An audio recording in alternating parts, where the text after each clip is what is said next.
T'as pas répondu à mon commentaire. Quel commentaire? T'as posé ça où? Bah sur YouTube, sous ta dernière vidéo. Maman, j'ai plus de 10 000 commentaires sur mes vidéos, t'es au courant de ça? Ah bah d'accord. C'est comme ça que tu traites ta mère. Mais non, mais maman, sur YouTube... J'aurais dû demander des pouces bleus.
EFT, c'est l'un de mes jeux préférés. Je n'ai jamais connu de jeux qui m'ont autant pris aux intestins. Un FPS hardcore, punitif et récompensant à la fois. Uniquement multijoueur, complexe à prendre en main et pas fait pour les débutants. Bref, l'idée d'EFT m'a plu dès le début. Tout était parfait pour faire l'un des meilleurs FPS, mais c'était trop beau, beaucoup trop beau. En 2010, un projet très ambitieux nommé Russia 2028 vit le jour. Un modeur russe annonçait un FPS post-apo hybride entre Stalker et Skyrim. Il était en développement via CryEngine 2. Aucune nouvelle jusqu'en 2012 où il posta une série de captures d'écran démontrant l'influence de Stalker sur son jeu. C'est en 2014 que le silence radio fut une fois de plus coupé quant à la publication d'un article sur le site stalker.pl précisant ses objectifs. En résumé, 80 heures pour finir le jeu qui sortira sur PC, PS4 et Xbox One. Des promesses qui bien sûr n'ont pas été tenues et aucune nouvelle depuis 2015. C'est le 4 août 2016 qu'un jeu nommé Escape from Tarkov fait son apparition en alpha fermée, passant en 2017 en bêta, qui à ce jour, en 2024, est toujours au même stade de développement. Et c'est après ça, commença le début des embrouilles. Fin 2018, alors que le jeu commençait à prendre de la place sur YouTube et Twitch, le développeur adresse 47 plaintes à l'encontre d'Eroctic, un youtubeur grandissant déjà bien connu de la fanbase de FT.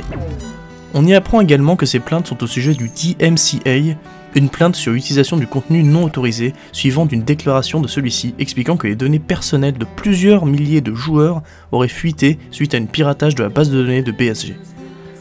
Le démenti fut très rapide de la part du développeur qui fit donc supprimer les vidéos YouTube.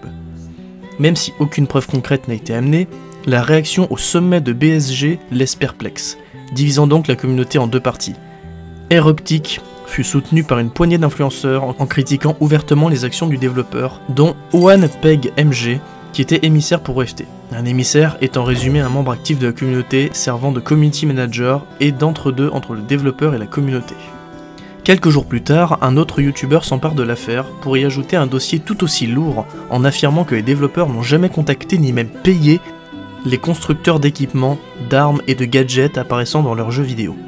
C'est par exemple le cas de Spike Tactical qui, avec ce tweet, affirme qu'EFT utilise bel et bien une technologie qui leur appartient, Dynacomp, un système qui rééquilibre le recul d'armes, sans en avoir l'autorisation. Une situation que la marque Sega COG subisse aussi bien. Le plus curieux étant que les partenariats furent quand même créés avec des entreprises comme Wartech et Kitanica qui furent très en joie de se voir offrir de la visibilité à leurs vêtements. En attendant, le studio refuse formellement tout remboursement, ce qui rentre en conflit direct avec plusieurs lois du Royaume-Uni et australiennes. En 2020, le studio confirmera qu'il n'y aura aucun personnage féminin dans le jeu en raison de la charge de travail trop importante que cela procurerait. Animation, équipement, voix, etc. Des raisons logiques et compréhensives. Malheureusement, cette affaire déterrera un podcast qui, peu connu à l'époque, contenait une phrase qui ne passera pas inaperçue. Donc avez-vous envisagé de jouer des personnages féminins? Nous y avons réfléchi, mais nous sommes arrivés à la conclusion que les femmes ne sont pas autorisées à partir à la guerre. Mais aujourd'hui, les femmes sont dans l'armée.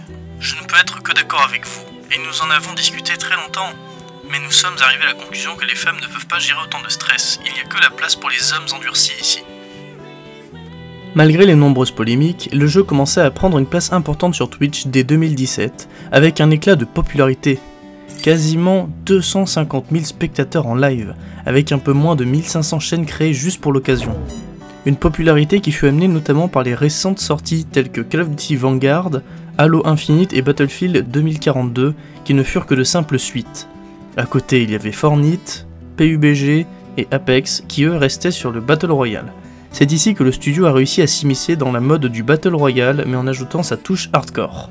Entre suppression régulière de l'inventaire, difficulté et risque très élevé des games, le jeu combla le vide entre FPS et Battle Royale. Tout semblait aller pour le mieux, seulement ce n'était que le début de la fin. En 2023 sort Escape from Tarkov Arena. Une version du jeu rappelant leur tout premier jeu, iRed Ops, une sorte de Call of Duty à la sauce BSG.